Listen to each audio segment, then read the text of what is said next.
The rain drummed against the window like impatient fingers, matching the rhythm of my racing heart. My reflection stared back at me from the smudged glass, pale face, hollow eyes, hair pulled back in a messy bun that had once been neat. I barely recognized myself anymore. Just another ghost haunting the penthouse of the Bellini Tower, the most exclusive address in the city. 3 weeks. That's how long I'd been Mrs. Russo. 3 weeks since I'd signed my life away in an austere courthouse ceremony with no guests, no flowers, and definitely no love. Just a mountain of debt vanishing with the stroke of a pen and the cold press of a platinum band around my finger. You're just my wife on paper. His words still echoed in my ears, delivered with such casual cruelty on our wedding night, as he straightened his tie and walked out the door without a backward glance, leaving me alone in this gilded cage with its marble floors, designer furniture, and empty, echoing rooms.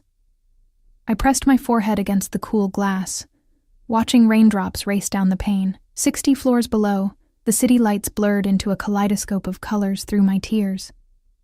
I'd agreed to this arrangement out of desperation, to save my father, to protect my little sister, and now I was trapped, bound to a man whose true nature I was only beginning to understand. The sudden click of the front door lock sent ice through my veins. I froze. Fingers splayed against the glass, breath caught in my throat. He wasn't supposed to be back tonight. His business, whatever that truly entailed, had taken him to Miami for the week. I listened to the precise, measured footsteps crossing the marble foyer, the soft thud of something heavy being set down, the rustle of fabric, his overcoat, probably. I'd learned to identify the sounds of his movements, to anticipate his presence before he entered a room. A survival instinct. Sophia. His voice carried through the penthouse like smoke. Dark, intoxicating, and dangerous. I didn't turn around immediately. I couldn't. My body refused to obey, locked in place by a fear I couldn't quite name, because it wasn't entirely fear, was it? There was something else tangled with it, something I didn't want to acknowledge. I know you're there. Closer now.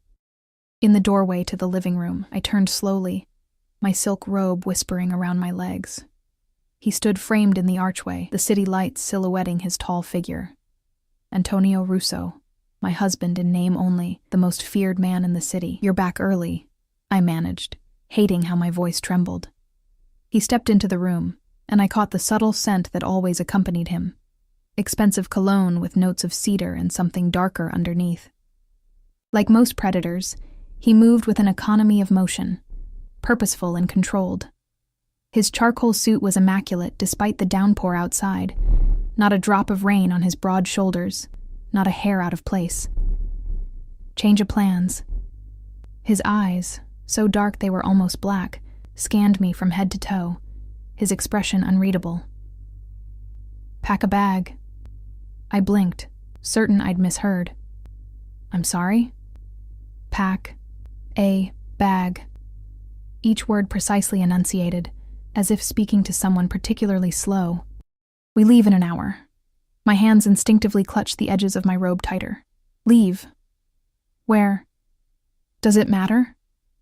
He raised an eyebrow, the ghost of a smile playing at the corner of his mouth. Not a kind smile, the kind that made my stomach clench. You're my wife. Where I go, you go. But you said... I know what I said. He crossed the room in 3 long strides, stopping just inches from me. Close enough that I had to tilt my head back to meet his gaze. Close enough that I could feel the heat radiating from his body. Plans change. I swallowed hard, fighting the urge to step back, to show weakness before Antonio was to invite disaster. I'd learned that lesson quickly. For how long? I asked, proud that my voice stayed steady this time. He reached out, and I flinched involuntarily. His jaw tightened at my reaction, but he merely tucked a strand of hair behind my ear, his fingers lingering against my cheek a moment too long. 2 weeks. Somewhere warm. His eyes never left mine. Consider it a honeymoon. The word hung in the air between us, absurd in its normalcy. Honeymoons were for couples in love, for real marriages, not for business arrangements brokered in desperation. I don't understand, I whispered. His hand dropped from my face and he stepped back, restoring the careful distance he always maintained between us. You don't need to understand. You just need to be ready in an hour. Wear something appropriate for the tropics. And then he was gone, moving back through the penthouse with those measured steps, leaving me trembling by the window.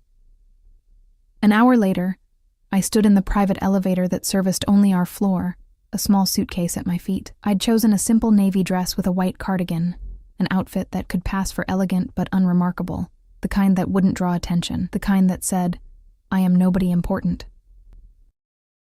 Which was the truth, wasn't it? I was nobody, just collateral in a game played by powerful men. The elevator doors opened directly into the underground garage, revealing not the usual sleek black sedan, but a gleaming silver Bentley. Antonio stood beside it, phone pressed to his ear, speaking rapidly in Italian. Behind him loomed Marco, his ever-present shadow, driver, bodyguard, and possibly executioner, if the rumors were to be believed. I hesitated at the threshold of the elevator, suddenly reluctant to step into whatever new chapter of this nightmare was about to unfold. Antonio glanced up, his dark eyes finding mine, and the conversation ceased immediately. "We're ready," he said into the phone, then slipped it into his pocket. To Marco, he nodded once. The larger man took my suitcase and placed it in the trunk without a word. "Where are we going?" I asked, as Antonio opened the car door for me, a mockery of chivalry from a man who had purchased me as surely as he had purchased this vehicle. "You'll see when we get there." The interior of the Bentley smelled of leather and Antonio's cologne. I slid across the back seat, putting as much distance between us as possible. He noticed, of course he noticed, and that ghost of a smile returned, sharp as a blade. Marco took his place behind the wheel, and we pulled out of the garage into the rainy night. The city streaked past in a blur of neon and shadow, but instead of heading toward the airport as I expected, we drove toward the harbor. "We're not flying?" I ventured after 20 minutes of tense silence. Antonio, who had been scrolling through messages on his phone, glanced up. "No." One word. That was all I'd get, apparently. I turned back to the window, watching raindrops chase each other down the glass, just like in the penthouse. Except now I was moving, going somewhere unknown, with a man who had made it clear I was nothing more than a contractual obligation to him. The car slowed as we approached the marina, not the commercial docks where cruise ships lined up like floating cities, but the exclusive yacht club where the truly wealthy moored their personal vessels. My stomach tightened with anxiety. We pulled up to a private gate where 2 men in dark suits stood sentry despite the rain.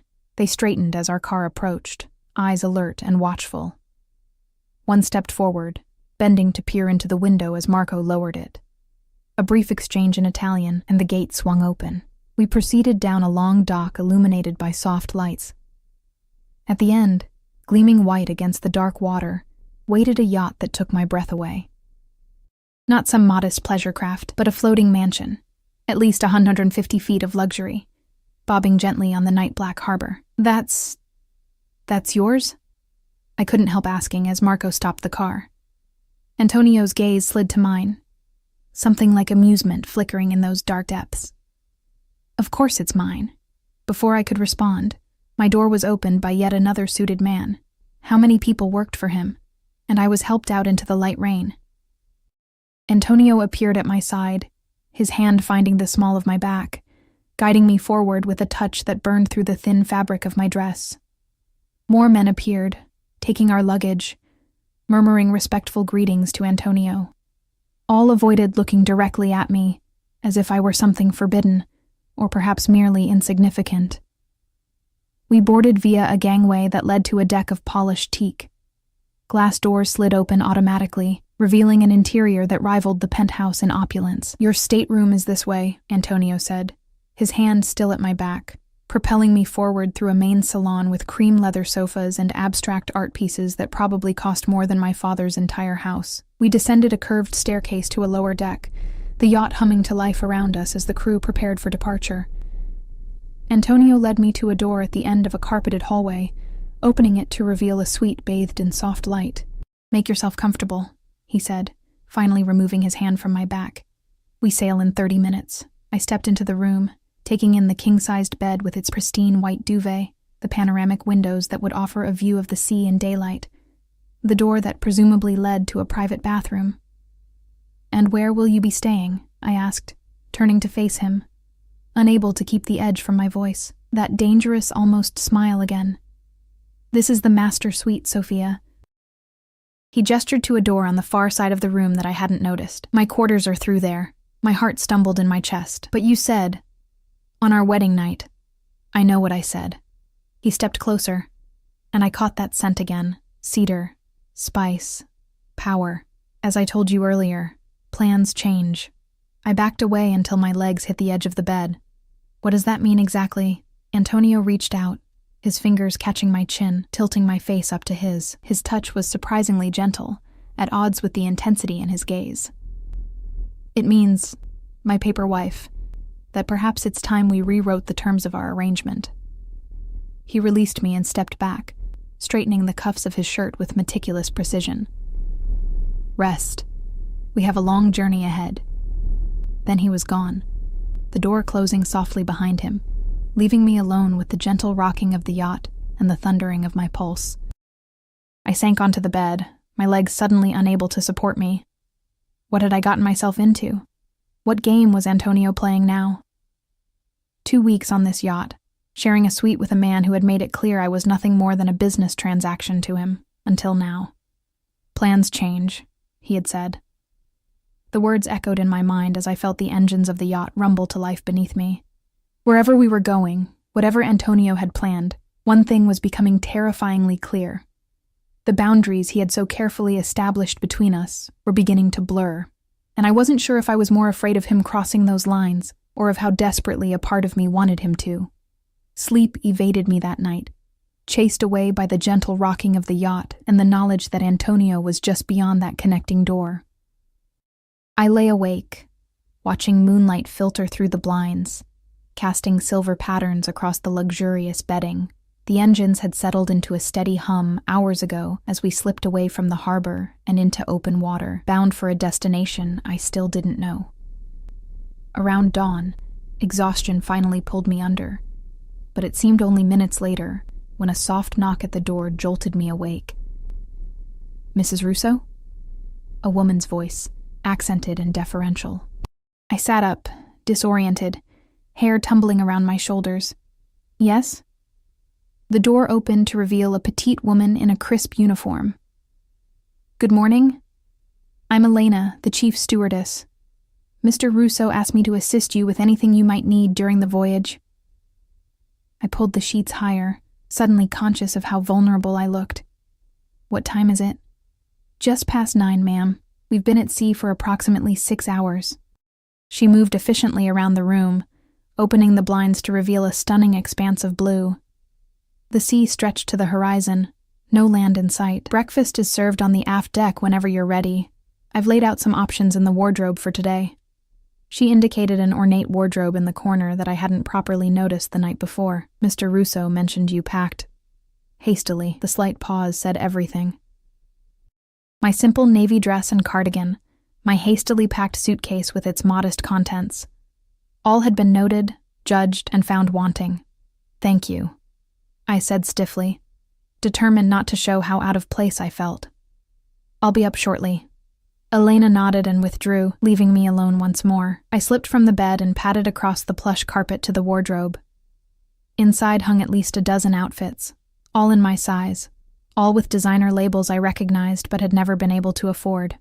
Sundresses, flowing pants, silk blouses, even several swimsuits, all in soft feminine colors that contrasted sharply with the stark black and white Antonio himself always wore. He'd planned this. The realization hit me like a physical blow. This wasn't some impulsive trip. Antonio Russo didn't do impulsive. He had orchestrated this honeymoon down to the clothes I would wear. The connecting door to his quarters remained closed, no sound coming from the other side. Was he watching me even now through some hidden camera? Nothing would surprise me anymore. I selected the most modest of the swimsuits, a one-piece in deep emerald, and a gauzy white cover-up. The adjoining bathroom was a marvel of marble and glass, with a shower large enough for 4 people and amenities that probably cost more than a month's rent at my old apartment. 20 minutes later, feeling slightly more human after a shower, and with my hair twisted into a neat braid, I made my way up to the main deck. The yacht was even more impressive in daylight. Gleaming surfaces, state-of-the-art technology discreetly integrated into classic nautical design. Crew members nodded respectfully as I passed, their eyes carefully averted. I found the aft deck easily enough, following the scent of coffee and fresh bread. It was a beautiful space, open to the sea breeze, but sheltered from direct sun by an elegant canopy. A table had been set for two, laden with fruits, pastries, and a silver coffee service. Antonio was already there, standing at the railing, looking out over the water. He wore linen trousers and a white shirt with the sleeves rolled up, more casual than I'd ever seen him, yet still emanating that unmistakable aura of authority. The morning sun caught in his dark hair, highlighting threads of bronze I'd never noticed before. He turned as I approached, his eyes sweeping over me in that assessing way that always made my skin prickle with awareness. "You slept well?" Not really a question, more a perfunctory greeting. "Not particularly," I answered honestly. That almost smile appeared briefly. "The sea takes some getting used to." He gestured to the table. "Sit. Eat." I took the chair farthest from him, noticing how even here, surrounded by endless ocean, he positioned himself with his back to the wall. A clear view of all entrances, constant vigilance, even in repose. A steward appeared silently to pour coffee, and then vanished just as quickly, leaving us in a bubble of strained privacy. "Are you going to tell me where we're going?" I asked, selecting a grape from the fruit platter, needing something to do with my hands. Antonio took a sip of his coffee, watching me over the rim of the cup. "Antigua. My private island just off the coast, to be precise." I nearly choked. "You have a private island?" "Among other properties." He set down his cup with deliberate care. "We'll arrive late tomorrow." I digested this information, along with the growing realization of just how powerful Antonio truly was. I'd known he was wealthy, of course. The penthouse, the cars, the careful deference everyone showed him, all spoke of money and influence. But a yacht like this, a private island, this was wealth beyond imagining. "Why?" I finally asked, the question that had been burning inside me since last night. Why this sudden honeymoon? Why the change in our arrangement? Antonio's dark eyes held mine, unreadable as always. Circumstances have evolved. Certain business associates needed convincing of our marriage's legitimacy. My heart sank. Of course. This was just another business move. "So I'm to play the adoring wife for your associates?" "No." His voice hardened. "My island is private. We'll be alone there, apart from the staff. This isn't about appearances, Sophia." The way he said my name sent an involuntary shiver down my spine. "Then what is it about?" He leaned forward slightly, those dark eyes never leaving mine. Perhaps I simply decided it was time to claim what's mine. The words hung in the salt-laden air between us, heavy with implication. My pulse quickened, whether from fear or something else. I couldn't tell anymore. "I'm not yours," I whispered. But the words sounded hollow even to my own ears. On paper, I was exactly that. His wife, his possession, bought and paid for with my father's debt. Antonio's expression didn't change, but something flickered in the depths of his eyes. "Finish your breakfast, then Elena will show you around the yacht. I have business to attend to." He rose in one fluid motion and left without another word, leaving me alone with the endless blue sea and the echo of his claim. What's mine? The day passed in a strange haze of luxury and isolation. Elena gave me a tour of the yacht, named Vendetta, I discovered, pointing out the gym, the cinema room, the library, even a small pool on the top deck. 6 crew members lived aboard permanently, she explained, all hand-selected by Antonio and sworn to absolute discretion. "Mr. Russo values his privacy above all else," she told me with a meaningful glance. I understood the message. Whatever I saw or heard on this voyage was never to be repeated. As if I had anyone to tell. Antonio remained elusive throughout the day, closeted in what Elena called the office, a state-of-the-art communications center from which he apparently continued to run his empire, even at sea. I glimpsed him once, through a half-open door, speaking rapidly in Italian on a satellite phone, his expression thunderous. He looked up, caught me watching, and the door was promptly closed by Marco, who seemed to have materialized from nowhere. I spent the afternoon on the sun deck, ostensibly reading a book from the library, but actually watching the endless procession of waves and wondering how my life had led to this moment. 1 year ago, I'd been a normal 25-year-old, working as a physical therapist, living in a tiny apartment, dating occasionally but focused on helping my father raise my teenage sister after my mother's death. Then came my father's accident at the construction site, the mounting medical bills, the revelation that he'd borrowed money from people no one should ever be indebted to, and finally, the offer from Antonio Russo, all debts forgiven, my father's medical care guaranteed, my sister's college fund secured. In exchange for one thing, me. A marriage of convenience, he'd called it. A business arrangement. Nothing more than signatures on paper, until now. As the sun began to set, painting the sky in spectacular shades of orange and pink, Elena appeared at my side. Mr. Russo requests your company for dinner, she said. In the main salon at 8, I've laid out an appropriate dress in your suite. The appropriate dress turned out to be a slip of black silk that clung to every curve, with a neckline that plunged lower than anything I'd ever worn. I stared at my reflection in the bathroom mirror, hardly recognizing the woman who stared back. Hair loose around my shoulders as Antonio preferred it. Lips tinted rose, eyes wide with apprehension. At precisely 8 o'clock, I made my way to the main salon, where the lighting had been dimmed to a soft golden glow. The large dining table had been replaced by a smaller, more intimate setting, candles flickering in the center. Antonio stood by the windows, a glass of amber liquid in his hand.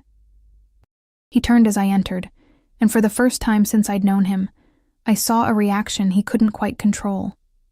A slight widening of the eyes, a momentary stillness, as if the sight of me had caught him off guard. Sophia. My name again, but different this time. Lower. Almost like a caress. You requested my presence, I said, aiming for cool detachment, but hearing the tremor in my own voice. He crossed to where a bottle of champagne waited in an ice bucket. A request implies the option of refusal. The cork came free with a soft pop. This was more of a command, wasn't it? I accepted the flute he offered, our fingers brushing momentarily. Is there a difference in your world? That dangerous almost smile. You're learning. Dinner was served by a staff that appeared and disappeared with choreographed precision. Delicate seafood courses, perfectly paired wines, decadent desserts I barely tasted. Antonio asked me questions throughout the meal. About my work as a physical therapist, about my childhood, about books I'd read and places I'd visited. On the surface, it was the normal conversation of a couple getting to know each other. Beneath, it felt like an interrogation, as if he were mining for weaknesses, for points of leverage. I found myself responding in kind, asking about his business interests, his childhood, his family. Each question was deflected with practiced ease, redirected back to me. By the time dessert was cleared away, I knew he preferred his coffee black, disliked technology despite using it extensively, and could quote Machiavelli from memory. Beyond that, he remained an enigma. Walk with me, he said, after the last of the staff had withdrawn. It wasn't a request, so I followed him out onto the deck. Night had fallen completely, the sky a canopy of stars unlike anything I'd ever seen in the city. The moon cast a silver path across the water, and the air was warm against my bare shoulders. We stood at the railing, the only sounds the gentle lapping of waves against the hull and the distant hum of the engines. Do you know why I chose you, Sophia? Antonio asked suddenly. I tensed. We had never discussed the specifics of how I had come to his attention. Because my father owed you money. Your father owed many people money. His voice was matter of fact. I could have left his debt collection to others. I usually do. I turned to look at him, his profile sharp against the night sky. Then why? Antonio's gaze remained on the horizon.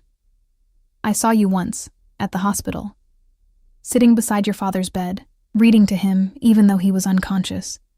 Your sister had fallen asleep in the chair beside you, and you'd draped your coat over her. You looked exhausted, defeated. He paused, but still fighting. I remembered that night, one of many spent in the antiseptic gloom of the ICU. But I didn't remember seeing Antonio. You were wearing a blue sweater with a hole in the sleeve, he continued. Your hair was in a braid, like you wore it today. You had dark circles under your eyes, and your hands were chapped from the hospital soap. And still, you were the most beautiful thing I'd ever seen. My breath caught in my throat. Why are you telling me this now? He turned to face me, and in the moonlight his expression was almost gentle. Almost. Because tomorrow we reach the island, and things will change between us. I wanted you to understand that this was never just business for me, Sophia. Not from the first moment. He reached out, his fingers tracing the line of my jaw with exquisite care. You've never been just my wife on paper. Not to me. Before I could respond, before I could process the implications of his words, his hand slid to the nape of my neck, pulling me toward him with inexorable strength, and then his mouth was on mine, claiming, possessing, branding. Everything inside me said to resist, to pull away, to remember what this man was, what he represented. But my body betrayed me, melting against him as if it had been waiting for this moment since our farce of a wedding. My hands found his shoulders, the solid warmth of him anchoring me as the yacht seemed to tilt beneath my feet. When he finally broke the kiss, we were both breathing hard. His eyes had gone even darker, pupils dilated with desire. Now you understand, he said, his voice rough, why I had to keep my distance, why I couldn't trust myself to be alone with you. Antonio, I began, not sure what I wanted to say. He stepped back, putting space between us, his self-control visibly reasserting itself. Go to your cabin, Sophia. Lock the door. I stared at him, confusion warring with the lingering heat of his kiss. What? Lock the door. His jaw was tight, hands clenched at his sides. Because if you don't, I can't promise I'll stay on my side tonight. And despite what you might think of me, I won't take what isn't freely given. He turned away, dismissing me, his posture rigid with restraint. We reach the island tomorrow. Make your decision then. I fled back to my stateroom, heart pounding, lips still burning from his kiss. The connecting door to his quarters loomed large in my consciousness as I changed out of the black silk dress with trembling fingers. True to his word, Antonio didn't come through it, though I heard him moving about his room, the occasional clink of glass suggesting he was drinking. I did lock the door, in the end. Not because I feared what he might do, but because I feared what I might allow, what I might want. Because in that kiss, in that moment under the stars, something had shifted irreversibly between us. My paper marriage was catching fire, and I wasn't sure if I would survive the flames. Morning came with blinding sunlight and the distant cry of seabirds. I woke disoriented, memories of Antonio's kiss still lingering like a fever dream. Had it really happened? The slight swelling of my lips in the bathroom mirror confirmed it wasn't my imagination, as did the tension coiled low in my abdomen, a physical reminder of desires I'd tried to deny. I dressed in one of the sundresses from the wardrobe, a pale blue slip of fabric that somehow made me look both innocent and alluring, and ventured up to the main deck. The crew moved with heightened energy, preparations clearly underway for our arrival. Elena appeared at my elbow with a cup of coffee. We'll be docking in about an hour, Mrs. Russo. Mr. Russo asked that you join him on the bridge. The bridge, the yacht's command center, was a space of hushed efficiency, dominated by screens and equipment I couldn't begin to understand. Antonio stood with the captain, both men bent over a chart, speaking in low voices. He looked up as I entered, and for a heartbeat, something unguarded flashed across his face. Then it was gone, replaced by his usual inscrutable mask. Come, he said, extending a hand toward me. You can see the island from here. I hesitated, then crossed to stand beside him at the expansive windows. His hand settled at the small of my back, warm and possessive, as he guided my gaze to the horizon. At first, I saw nothing but endless blue. Then, gradually, a dark smudge materialized in the distance, growing more distinct with each passing minute. A private island. His private island. It's beautiful, I said softly, as details began to emerge. White sand beaches, lush tropical vegetation, an elegant structure nestled into the hillside. It's secure, Antonio replied, revealing his priorities. Completely isolated, with controlled access points and comprehensive surveillance. His hand pressed slightly firmer against my back. No one comes or goes without my knowledge. A reminder, perhaps, that there would be no escape from whatever awaited me there, as if I needed reminding. The main house has everything we need, he continued. The staff is minimal and discreet. And how long do you plan to keep me there? I asked, unable to keep the edge from my voice.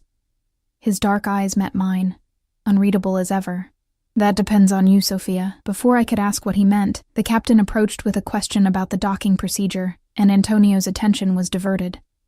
I was dismissed with a nod and made my way back to my suite to prepare for arrival. An hour later, I stood on the main deck as the yacht glided into a private marina nestled in a sheltered cove. The island was even more beautiful up close. A perfect tropical paradise, with palm trees swaying in the gentle breeze and crystal clear water lapping at pristine beaches. A golf cart waited at the end of the dock, along with 2 security personnel whose bulging jackets did little to disguise their weapons. Antonio guided me into the cart, his hand at my elbow, his touch proprietary. I noticed how the security men averted their eyes, careful not to look directly at me. Was that respect or fear of their employer's reaction? We rode in silence up a winding path through lush gardens. Tropical flowers perfumed the air, and exotic birds called from the canopy above. In any other circumstances, with any other man, it would have been breathtakingly romantic. The main house appeared through a break in the vegetation, a modernist marvel of glass and stone that somehow blended perfectly with the natural surroundings. Not ostentatious like the penthouse, but elegant and understated, a true refuge. "This is where you come to escape?" I asked as we pulled up to the entrance. Antonio's mouth quirked in that not-quite smile. "This is where I come when I need to think clearly, when decisions must be made without distractions." A chill ran through me, despite the tropical heat. What decisions was he contemplating now? The interior of the house was cool and airy, with polished concrete floors, minimalist furniture, and floor-to-ceiling windows that framed the spectacular ocean views. A small staff waited in the foyer, a housekeeper, a chef, and another security man who exchanged a meaningful glance with Antonio. "Show Mrs. Russo to the master suite," Antonio instructed the housekeeper, a middle-aged woman with kind eyes who introduced herself as Mariana. "I have matters to attend to," and just like that, I was dismissed again, left to follow Mariana through the house while Antonio disappeared with his security team. My husband, ever the enigma, ever just beyond my reach. The master suite occupied the entire second floor of one wing, a massive bedroom with a king-sized bed facing the ocean, a sitting area with bookshelves built into the walls, a bathroom larger than my old apartment, and a private terrace with an infinity pool that seemed to merge with the sea beyond. "Mr. Russo had everything prepared just as he specified," Mariana said, opening a closet to reveal more clothing in my size. "If you need anything at all, please use this." She handed me a slim tablet. "It connects directly to the staff quarters." I took it, suddenly overwhelmed by the strangeness of my situation. "Thank you." She hesitated, then added in a softer voice, "The house can be isolating. If you would like company or simply someone to talk to, I am always available." The kindness in her eyes nearly undid me. When was the last time someone had spoken to me with genuine concern? "Thank you," I repeated, this time with real gratitude. Left alone, I wandered the suite, trailing my fingers over luxurious fabrics and cool surfaces. Unlike the penthouse, which felt like a showpiece designed to intimidate, this space had a lived-in quality. Books filled the shelves, classics, histories, philosophy texts with cracked spines and dog-eared pages. A worn leather chair sat angled toward the windows, a half-empty notebook on the small table beside it. This was Antonio's sanctuary, I realized. His true home, where he allowed himself to be, what? Not vulnerable. I couldn't imagine Antonio truly vulnerable, but perhaps more authentic than the cold, controlled crime lord he presented to the world. I found myself drawn to the notebook, knowing I was crossing a boundary but unable to resist. The pages contained notes in Antonio's precise handwriting, observations about books he'd read, fragments of poetry, strategic thoughts on business matters described in careful euphemisms. Nothing overtly incriminating, but enough to give me glimpses of the mind behind the mask. One page caught my attention particularly, a list of dates and events. I recognized some as key moments in my life. My graduation from physical therapy school, my mother's funeral, my father's accident. The day Antonio had first approached me with his proposition, he'd been watching me, tracking me, long before I ever knew he existed. The knowledge should have terrified me. Instead, it awakened a confusing mixture of emotions. Anger at the invasion of privacy, yes, but also a strange fluttering sensation in my chest. To be the focus of such intense attention from a man like Antonio? I closed the notebook quickly and moved away, stepping out onto the terrace to clear my head in the sea breeze. The sun was high now, the heat intense but not unpleasant. Below, staff members moved discreetly about the grounds, and in the distance, I could see security personnel patrolling the perimeter, a gilded cage, but a cage nonetheless. I changed into one of the swimsuits, a white bikini that left little to the imagination, and slipped into the infinity pool, hoping the cool water would help me think clearly. What was Antonio's game? Why bring me here after weeks of careful distance? What had changed? I floated on my back, staring up at the perfect blue sky, letting the water cradle me. I'd been a competitive swimmer in high school, one of the few luxuries my working-class family could afford. The water had always been my refuge, the one place where problems seemed to dissolve, if only temporarily. You didn't tell me you could swim, I startled, flailing momentarily before regaining my composure. Antonio stood at the edge of the pool, watching me with those dark, unreadable eyes. He'd changed into linen pants and an unbuttoned white shirt that revealed a tanned, muscled chest marked with several scars. Old bullet wounds, perhaps, or knife injuries. Hazards of his profession. You didn't ask, I replied, treading water, suddenly conscious of how exposed I was in the white bikini. Something that might have been amusement flickered across his face. There are many things I haven't asked, Sophia. Many things I don't know about you. Isn't that how you wanted it? A wife on paper only, remember. No need to know each other beyond the necessary details. He crouched down at the edge of the pool, his gaze intense. And if I've changed my mind about what's necessary? My heart stuttered in my chest. Why? What's different now? Antonio was silent for a long moment, his expression contemplative. Threats have emerged. Enemies looking for weaknesses to exploit. And I'm a weakness? The thought was almost laughable. Antonio Russo, vulnerable because of me? You could be. He stood, unbuttoning his shirt completely and letting it fall to the ground. If I allowed it. Then he dove into the pool in one smooth motion, barely creating a ripple. He surfaced directly in front of me, close enough that I could see droplets of water clinging to his eyelashes, close enough that I had to resist the urge to reach out and touch him. Is that why you brought me here? I asked, my voice barely above a whisper. To eliminate a potential weakness? His hand found my waist underwater, scorching hot despite the coolness surrounding us. I brought you here because I was tired of denying myself what's mine. Before I could protest this claim of ownership again, he pulled me against him, his mouth capturing mine with a hunger that stole my breath. This wasn't the controlled kiss from the yacht. This was raw, primal, a man staking his claim. And God help me, I responded with equal fervor, my arms twining around his neck, my body molding against his as if we'd been designed as matching pieces of the same puzzle. Water sluiced around us as he backed me against the edge of the pool, his hands sliding down to grip my thighs, lifting me effortlessly. Tell me to stop, he murmured against my throat, his voice rough with desire. Tell me you don't want this. The rational part of my brain screamed warnings. This man was dangerous. This attraction was madness. This could only end in heartbreak or worse. But my body had its own wisdom, its own needs, and those needs had been awakened by Antonio's touch in ways I'd never experienced before. I can't, I whispered, and it was the truth. I couldn't tell him to stop, because I didn't want him to. Whatever spell he'd cast over me, whatever dark magic bound us together, I was powerless against it in that moment. His eyes, nearly black with desire, locked with mine.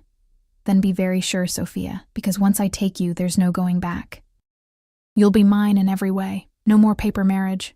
No more pretense. The ultimatum hung between us, heavy with implication. This was the crossroads, the moment of decision.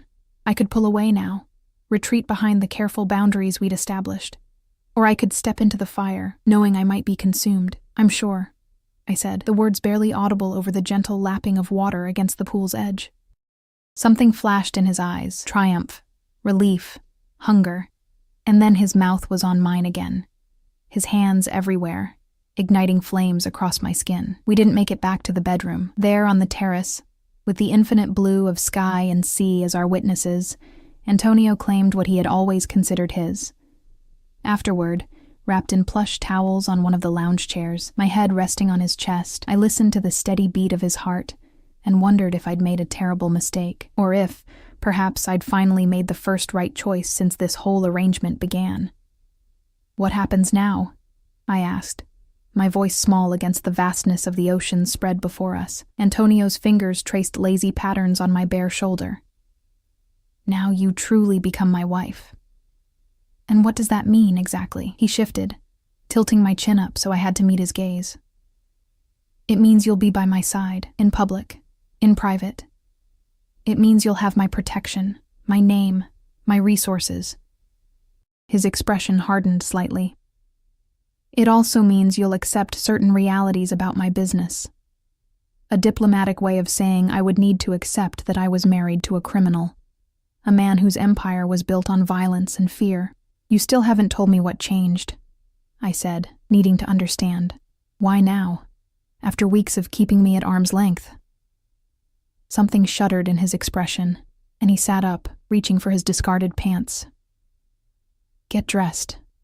There's something I need to show you." Confused and slightly hurt by the sudden shift, I gathered my swimsuit and returned to the bedroom to change. I selected a simple sundress from the closet, sensing that whatever Antonio wanted to show me required more dignity than a bikini would afford. He was waiting for me in the hallway, once again the controlled, impenetrable figure I'd first married. No trace remained of the passionate lover who had claimed me so thoroughly just moments before. He led me downstairs and through a series of corridors to a part of the house I hadn't seen during my initial tour. A reinforced door required his fingerprint and a code to open, revealing what could only be described as a command center. Screens lined the walls, security feeds from around the island, news channels from various countries, financial data streaming in real time. 2 men in suits nodded respectfully as we entered, then withdrew at a gesture from Antonio. "This is where I conduct my real business," he said, moving to a central console, away from prying eyes and listening devices. I wrapped my arms around myself, suddenly cold despite the tropical heat. "Why show me this?" Antonio tapped a series of commands on a keyboard, and one of the largest screens flickered to life, showing what appeared to be security footage. "Because you need to understand the stakes." The footage showed a hospital corridor I recognized with a jolt, my father's rehabilitation facility. The timestamp indicated it was from just 3 days ago. A figure in scrubs moved down the hallway, entering my father's room. "Who is that?" I asked, dread pooling in my stomach. "An assassin," Antonio said flatly, "sent to eliminate your father as a message to me." I gasped, my hand flying to my mouth. "Is he?" "He's fine." Antonio's voice was grim. "My men intercepted the killer before he could act. Your father was never in danger." Relief flooded me, quickly followed by confusion and fear. "But why? Who would—" "Alexander Volkov." Antonio spat the name like poison. "A rival who believes he can take what's mine. First my territories, then my business connections." His gaze shifted to me, intense and possessive. "And now, apparently, my wife." "Me?" I whispered, unable to process what he was saying. Why would he care about me? Antonio's laugh was without humor. "Because despite my best efforts to appear indifferent, someone noticed how I look at you, how I've arranged every aspect of your life with obsessive attention to detail, how I've kept you separate from my business as if you were something precious." The word hung in the air between us, revelatory and terrifying. "Volkov decided that you were my weakness." Antonio's jaw tightened. He was right. I stared at him, struggling to comprehend the implications. "So you brought me here, To protect me? I brought you here because I was tired of pretending. He moved closer, his hand coming up to cut my cheek, tired of denying what I've wanted since the first moment I saw you. But yes, also to protect you. Here, on my island, with my security, you're untouchable. For how long? I asked, a hysterical edge creeping into my voice. Am I supposed to live in this golden cage forever, because some rival criminal has decided I'm your Achilles heel? Antonio's expression darkened. Not forever. Just until Volkov is dealt with. The euphemism wasn't lost on me. You mean until he's dead. I mean until he's no longer a threat. Antonio's voice was steel. To you, to your family, to what's mine. I stepped back, needing distance to think clearly. This is insane. This whole situation, it's like I've fallen into some twisted crime novel. 3 months ago, I was a normal person with a normal life. Now I'm the wife of a mafia boss, hidden away on a private island, targeted by rival killers. This isn't real life. This is my life, Sophia. Antonio's expression was implacable, and now it's yours too. The sooner you accept that reality, the safer you'll be. I never asked for any of this. The words burst from me, hot and desperate. Didn't you? His voice was soft but cutting. When you signed those marriage papers, when you accepted my protection for your family, when you took my name, you chose this life. And today, in that pool, you chose it again, with open eyes. I had no answer to that, because he was right. Each step of the way, I had made choices that led me here. Choices born of desperation, yes, but choices nonetheless. Antonio moved toward me again, his expression softening marginally. I will keep you safe, Sophia. Whatever it takes. Whatever it costs. No one touches what's mine. I'm not a possession, I whispered. But the protest sounded weak even to my own ears. No, he agreed, his fingers tracing the curve of my cheek. You're much more dangerous than that. His eyes held mine, dark and fathomless. You're the one thing in this world that could bring me to my knees. The admission, so at odds with the controlled, ruthless man I'd first married, stole my breath. Before I could respond, a discreet knock sounded at the door, and Marco entered, his expression grave. Sir, there's been a development. Antonio straightened immediately, all traces of vulnerability vanishing. What is it? Volkov's men have been spotted in Antigua. They're asking questions about the yacht. A muscle ticked in Antonio's jaw. Increase security protocols. No boats approach without my direct authorization. Double the patrols. Marco nodded and withdrew, the door closing with a decisive click behind him. Antonio turned back to me, his expression now unreadable. It seems our honeymoon may be interrupted sooner than I anticipated. Fear coiled in my stomach, not for myself, but for him. What are you going to do? That dangerous almost smile appeared, sharp as a blade. What I always do, cara mia. Eliminate the threat. He reached for me, pulling me against him with sudden urgency.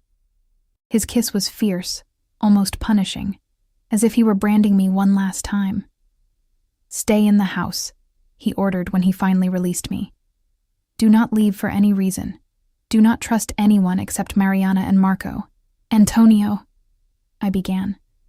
Suddenly afraid this was goodbye. This will be over soon, he promised, his thumb brushing across my lower lip, and then we can begin our life together properly. No more paper marriage, no more pretense.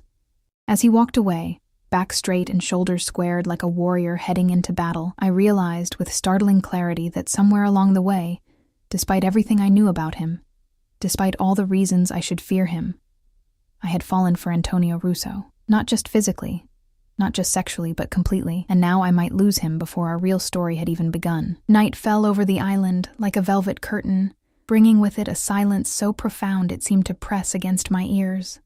I paced the master suite, unable to settle, torn between fear and frustration. Antonio had left hours ago with Marco and most of the security team, giving me no information beyond his stern order to stay put. Mariana had brought dinner, a delicate seafood dish I couldn't eat, and gentle reassurance that Mr. Russo always prevails. Her confidence should have been comforting, but the worried crease between her brows told a different story. The last rays of sunset had long since faded, leaving me alone with the distant sound of waves and my increasingly dark thoughts. What was happening on the mainland? Was Antonio facing Volkov directly? Was he in danger? The questions circled my mind like hungry sharks. I moved to the window, pressing my forehead against the cool glass. The grounds below were eerily still, the remaining security personnel visible only as occasional shadows moving between floodlights. Beyond the manicured lawn, the wild jungle of the island loomed dark and impenetrable, and beyond that, the sea stretched black and endless. A sudden flash of light on the water caught my attention, distant, brief, like a signal. I squinted, trying to make sense of it, when a second flash came, more distinct this time. A boat approaching? My heart rate quickened. Was Antonio returning, or was it someone else? I grabbed the tablet Mariana had given me and tapped the call button frantically. No response.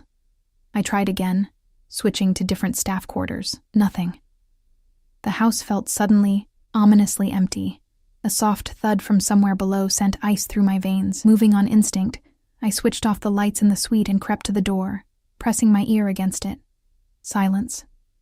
Then very faintly the sound of footsteps on the stairs.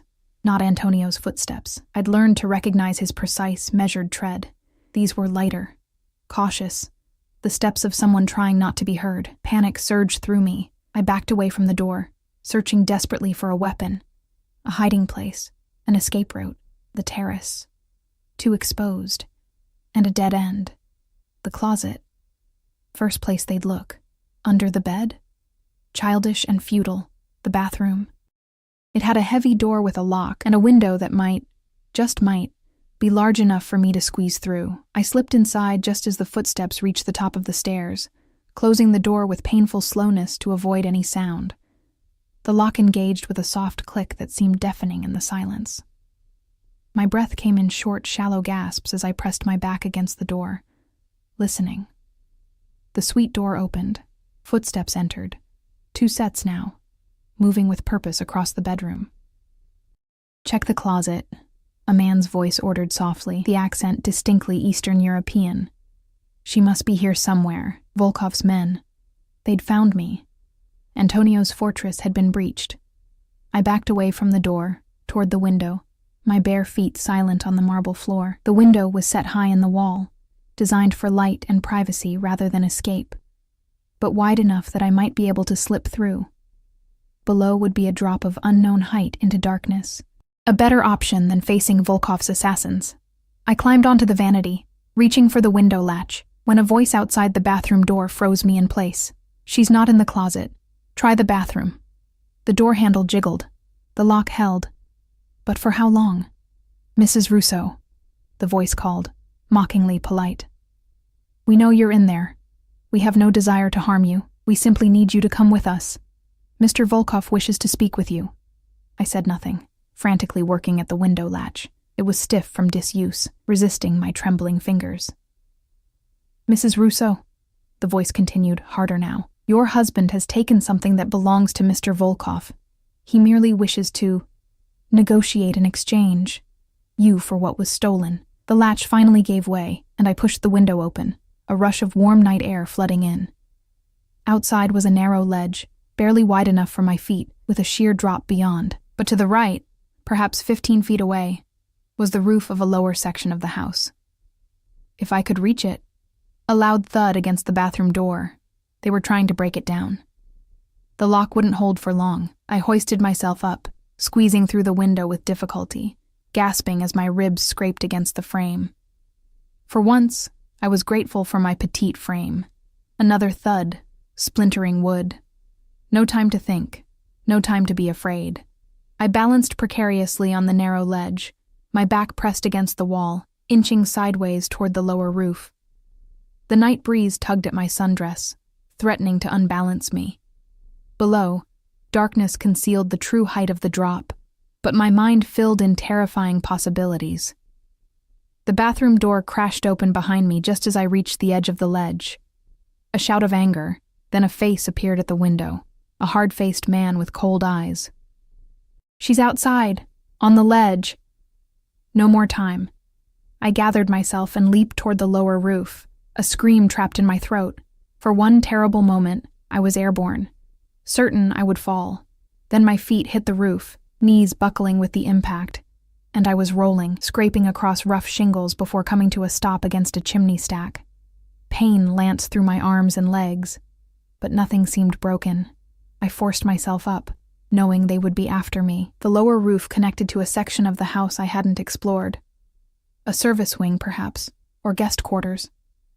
At the far end was a drain pipe that might serve as a ladder down to the ground. Behind me I heard shouting, the sound of the intruders coordinating their pursuit. I ran across the roof, stumbling on the uneven surface, reaching the drain pipe just as a figure climbed out onto the ledge I'd escaped from. The pipe creaked under my weight, but held as I half climbed, half slid down its length, my palms burning with friction.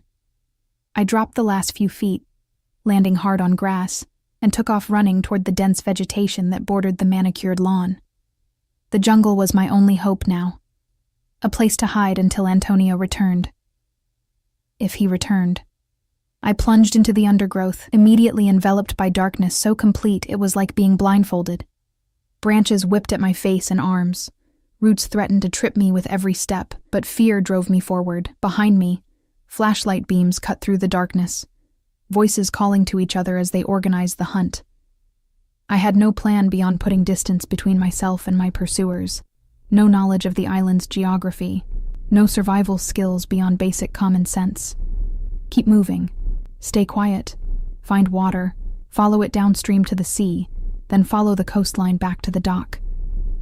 Maybe there would be a boat, a radio, some means of contacting Antonio. Time lost meaning in the jungle's embrace. Minutes or hours I couldn't tell. My sundress caught on thorns, my bare feet were cut and bleeding. My lungs burned with exertion, but the sounds of pursuit grew fainter, then faded entirely. Had I lost them? Or were they simply being more cautious now, tracking me silently? A new sound emerged from the darkness. The musical trickle of water. A stream, just as I'd hoped. I followed the sound, relief flooding me as I reached a small waterfall cascading into a clear pool. Moonlight filtered through the canopy here, offering blessed visibility after the oppressive darkness. I knelt at the pool's edge, cupping water to my parched lips, then splashing my face. The cool liquid revived me, clearing my panic-fogged brain enough to think more strategically. The stream would lead to the sea, yes, but following it directly would be the obvious route. My pursuers would anticipate this. Better to rest briefly, then parallel the stream at a distance, using it as a guide while staying under the jungle's cover.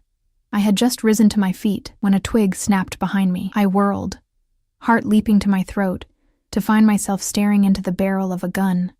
"Mrs. Russo," said the man holding it, the same hard-faced individual who had been at the bathroom window. "You've led us on quite a chase, but the game is over now."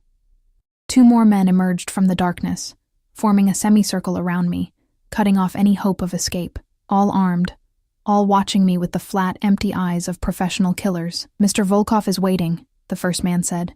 "Come quietly, and you won't be harmed." "Where's Antonio?" I demanded, my voice steadier than I expected. "What have you done to him?" A cold smile. "Your husband is otherwise engaged. A distraction was arranged in Antigua to draw him away from the island. By the time he realizes the deception, you'll be long gone." Relief mingled with fresh fear. Antonio was alive, not facing Volkov directly as I'd feared. But I was alone, captured, about to be used as leverage against the man I now knew I loved. "I'll scream," I threatened weakly, knowing how futile it was.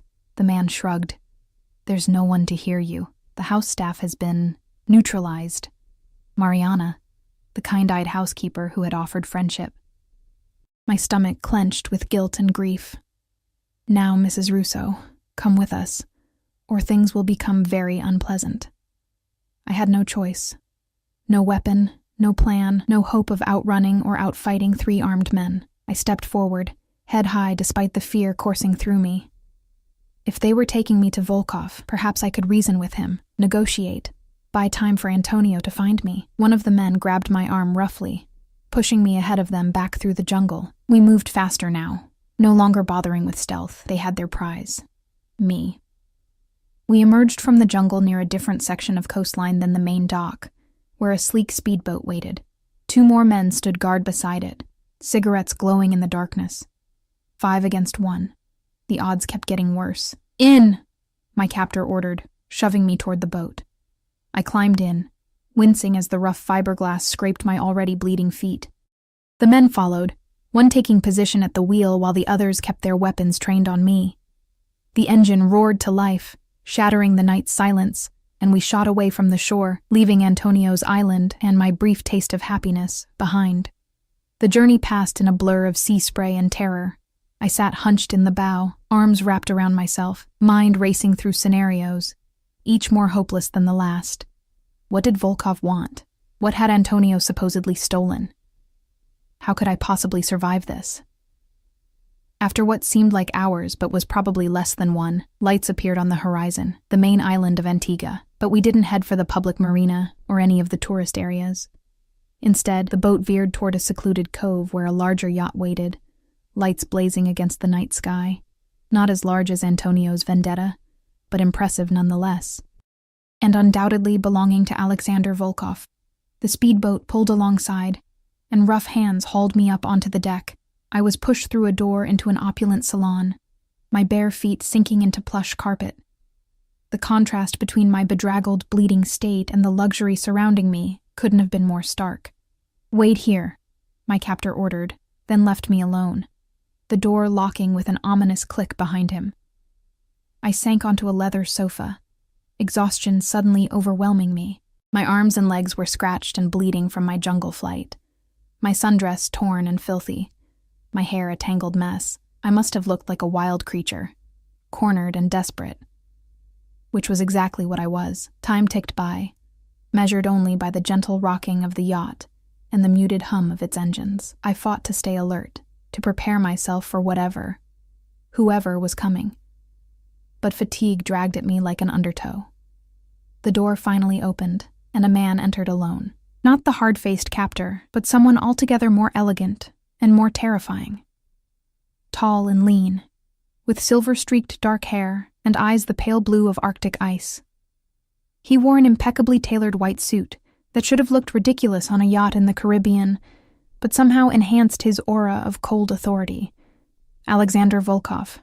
I knew it instinctively, even before he spoke. "Mrs. Russo." His voice was cultured, his accent less pronounced than his men's. "I apologize for the manner in which you were brought here. My men can be overzealous." I said nothing, watching him warily as he crossed to a sideboard and poured 2 glasses of amber liquid. "Drink," he said, offering one to me. "You look like you need it." "I prefer not to be poisoned, thank you," I replied, surprised by my own defiance. Volkov laughed, a sound entirely devoid of warmth. "If I wanted you dead, my dear, you would never have left the island." He took a deliberate sip from the glass he'd offered me, then set it on the table between us. "See? Perfectly safe." I left it untouched, focusing instead on gathering information. "Why am I here? What do you want from me?" Volkov settled into an armchair opposite me, studying me with those unsettling pale eyes. "Fascinating," he murmured, almost to himself. "I can see why he's so obsessed with you. There's a fire there, beneath the fear. What do you want?" I repeated, more forcefully. "Direct, too." He nodded approvingly. "Very well. What I want is simple. The return of what your husband stole from me." And what was that exactly? A flash drive, containing information that could be problematic for my operations, information that should never have left my possession. His eyes hardened.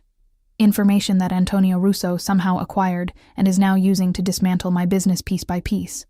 I blinked, trying to process this. "I know nothing about any flash drive. I believe you." Volkov leaned forward slightly. "But Antonio will trade it for you. Of that, I'm certain. How can you be so sure?" The question slipped out before I could stop it. Volkov's smile was cold as his eyes. "Because I've been watching him watch you, for weeks now. The great Antonio Russo, who has never shown weakness for anything or anyone, looking at you like a starving man at a feast he cannot touch." He laughed softly. "Until your little honeymoon, of course." It seems he finally gave in to temptation. Heat rushed to my cheeks, the intimacy of his surveillance making me feel violated all over again. You're his weakness, Volkov continued, echoing Antonio's own words from earlier. His only weakness, and in our world, Mrs. Russo, weakness gets you killed. A chill ran down my spine. Are you threatening me? Not at all. I'm offering you an opportunity. He sat back, regarding me with clinical interest. Antonio Russo is not a man capable of love, of true devotion. He sees you as a possession, a trophy he acquired, and now must protect because his pride demands it. But once you've served your purpose in this exchange, how long before he tires of you? Before you become a liability rather than an asset. I said nothing, but doubt must have flickered across my face. Because Volkov smiled again, sensing vulnerability. I, on the other hand, value talent and intelligence. Your background in physical therapy, your dedication to your family, your obvious resilience, these qualities could be useful to my organization. He gestured expansively. You could have a place here. Protection, comfort, freedom from the cage Antonio has built around you. You're asking me to betray my husband.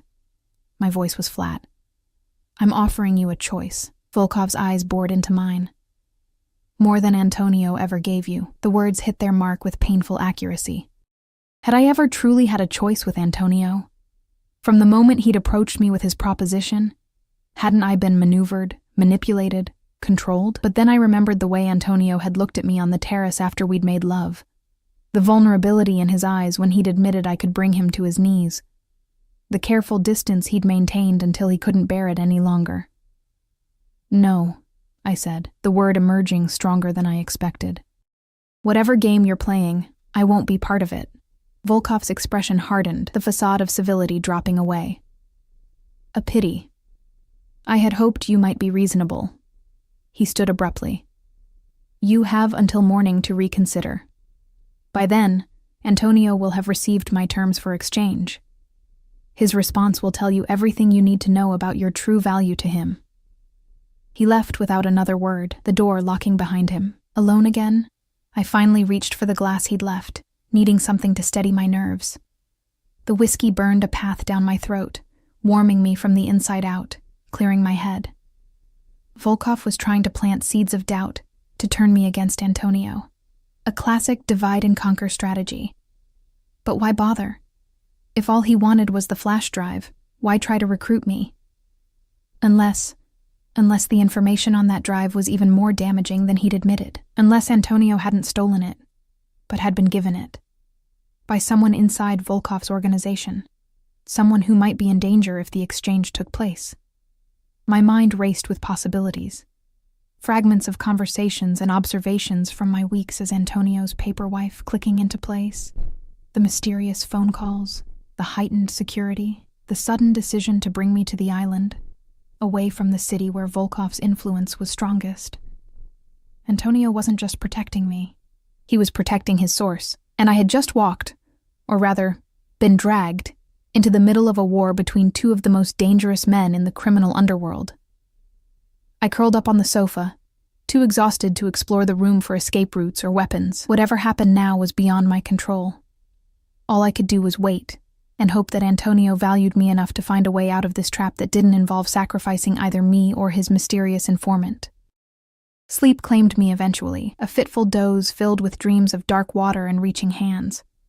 I woke with a start to find sunlight streaming through portholes and a different man standing over me, younger than the others, with an apologetic expression that seemed out of place. Mrs. Russo, Mr. Volkov requests your presence on the deck. I stood shakily, running hands through my tangled hair in a futile attempt to look less disheveled. What's happening? Your husband has responded to Mr. Volkov's terms. The young man gestured to the door. Please, this way. Heart pounding, I followed him through the yacht to an upper deck where Volkov stood at the railing, still immaculate in his white suit despite the early hour. He turned as I approached, those ice-blue eyes assessing me coldly. Ah, Mrs. Russo, perfect timing. It seems your value to Antonio is considerable after all. He gestured toward the sea. Look. On the horizon, cutting through the morning light, was a familiar silhouette, the Vendetta, Antonio's yacht, approaching rapidly. He's agreed to the exchange, Volkov continued. The flash drive for you, simple, civilized commerce between gentlemen. But his tone belied his words. A dangerous undercurrent that set my nerves on edge. This wasn't going to be simple or civilized. This was going to be a confrontation between predators, with me as the bait. When? My voice was steady despite my racing heart. Within the hour. Enough time for you to make yourself presentable. Volkov's gaze raked over my disheveled appearance with distaste. Elena will assist you. To my surprise, Antonio's chief stewardess appeared at my elbow, her expression carefully neutral, but her eyes conveying silent support. They'd brought her from the Vendetta then. What did that mean for the rest of Antonio's crew? Elena led me below to a guest cabin where fresh clothing and toiletries waited. Are you hurt? She asked softly as soon as the door closed behind us. Just scratches. I looked at her searchingly. Elena, what's happening? How did they get you? Mr. Russo sent me, she whispered, turning on the shower to mask our conversation. As a precaution, in case something went wrong, hope flickered to life in my chest. He has a plan? Elena nodded almost imperceptibly. Be ready. When the time comes, stay close to me. No further explanation was forthcoming as she helped me clean up and change into a simple white dress. Volkov's choice, no doubt, the symbolism of the pure sacrifice not lost on me. My scratches were cleaned and bandaged, my hair brushed and arranged, my transformation from wild escapee to presentable hostage complete. An hour later, I stood on the deck beside Volkov as the Vendetta drew alongside, close enough that I could see figures moving on its deck. My heart leapt at the sight of Antonio among them, his posture rigid, his expression thunderous even at this distance. Shall we begin? Volkov called across the water, his voice carrying with unnatural clarity. Antonio stepped to the railing of his yacht. Even separated by 30 feet of ocean, the intensity of his gaze as it found mine was palpable. Something passed between us in that moment. A current of understanding, of determination, of promise. The drive first, Antonio called back. Then Sophia. Volkov laughed. I think not, Russo. The woman first. Then once I've verified she's unharmed, the drive. A tense silence fell, broken only by the gentle lapping of waves against the hulls of the two vessels. I held my breath, waiting for Antonio's response, knowing how much he hated to concede control in any situation. Very well, he finally agreed, his voice tight with barely suppressed rage. Send her over. A narrow gangway was extended between the yachts, bobbing precariously with the motion of the water. Volkov's hand clamped around my upper arm, his fingers digging painfully into my flesh. Remember our conversation, he murmured, his breath cold against my ear. This is your last chance to choose the winning side. I said nothing, my eyes fixed on Antonio, drawing strength from his unwavering gaze. Go, Volkov ordered, releasing me with a slight push toward the gangway. Elena appeared at my side, supposedly to steady me, but her presence a reminder of whatever plan Antonio had set in motion. Together, we stepped onto the narrow bridge connecting the two vessels, the two worlds, the two men who now defined my existence. We were halfway across when everything exploded into chaos. A helicopter appeared, seemingly from nowhere, roaring overhead, its downdraft whipping the sea into froth. Men in tactical gear rappelled down onto both yachts simultaneously. Gunfire erupted, sharp cracks that tore through the morning calm. Now! Elena shouted, shoving me down onto the gangway as bullets whizzed overhead. I clung to the narrow bridge, frozen in terror, as combat raged on both decks. Through the chaos, I saw Antonio vault over the railing of the Vendetta, landing on the gangway with cat-like grace. He moved toward me with single-minded purpose, dodging bullets, his focus absolute. Sophia, he shouted over the din. Come to me, now! I scrambled to my feet, fighting for balance on the wildly swaying bridge, and began moving toward him. Elena had disappeared, presumably back to Volkov's yacht as part of whatever counter-operation Antonio had launched. 20 feet separated us, then 15, then 10. The crack of a gunshot louder than the others. A burning sensation in my shoulder. the world tilting sideways as I lost my balance and fell, not onto the gangway but over its edge, toward the churning water below. I heard Antonio's shout of rage and despair as I plunged into the sea, the cold shock of it driving the breath from my lungs. Salt water filled my mouth, my eyes, my nose. I thrashed desperately, trying to surface, but my limbs wouldn't cooperate properly. The white dress billowed around me like a shroud, dragging me down. Darkness began to close in, my lungs screaming for air. This wasn't how it was supposed to end. Not when I'd finally found someone worth living for. Strong arms encircled me suddenly, pulling me upward with powerful strokes. We broke the surface and I gasped, coughing, choking, but blessedly alive. Antonio's face was inches from mine, his eyes wild with fear and fury. "Hold on to me," he ordered, his voice raw. "Don't let go." I clung to him as he swam toward the Vendetta, where a ladder had been lowered. Hands reached down, pulling us from the water, onto the deck where chaos still reigned. Men in tactical gear, Antonio's men, I realized, or some force allied with him, were securing the yacht, disarming Volkov's guards. Antonio cradled me against his chest, heedless of the water streaming from both of us, his eyes scanning me for injuries. "You're shot," he said, his voice tight with controlled panic as he examined my shoulder.